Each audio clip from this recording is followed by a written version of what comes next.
Pound YSRCP కార్యాలయంలో శాసనసభాపక్ష సమావేశం జరుగుతోంది. సమావేశం వైఎస్ఆర్సీపీ అధ్యక్షుడు వైఎస్ జగన్ అధ్యక్షతన జరుగుతోంది. రేపటి నుంచి ఏపీ అసెంబ్లీ శీతాకాల సమావేశాలు జరగనున్న నేపథ్యంలో శాసనసభలో ప్రధాన విపక్షం అనుసరించాల్సిన వ్యూహంపై చర్చిస్తున్నారు. ఈ సమావేశంలో వైఎస్ఆర్ కాంగ్రెస్ పార్టీ ఎమ్మెల్యేలు పాల్గొన్నారు.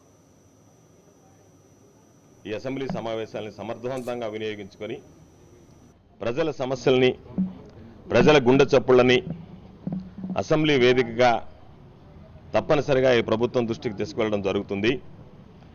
ఇప్పటికే ప్రభుత్వం ప్రకటించినటువంటి అనేక పథకాలు అమలుకు నోచుకోలేదు. అమలు చేస్తున్నటువంటి పథకాలు అపహాస్యం పాలవుతున్నాయి.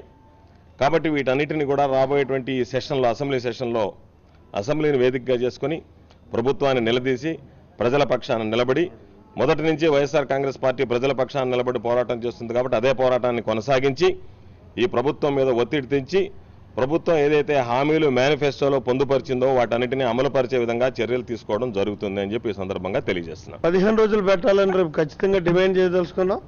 మరి విజ్ఞత కలిగినటువంటి పాలకులుగా చర్చ అన్నది ఎప్పుడు కూడా ప్రజాస్వామ్య వ్యవస్థలో పాలకులకి చర్చ అన్నది ఎంత సౌలభ్యంగా జరిగితే అంత మంచిది ఉంటుంది. ప్రతిపక్షానికి కూడా ఆ బాధ్యత ఉంది. ఆ బాధ్యత గుర్తెరిగినటువంటి ప్రతిపక్షంగా మేము 15 రోజులు పెట్టాలని డిమాండ్ చేయదలుచుకున్నాం. పెడతారని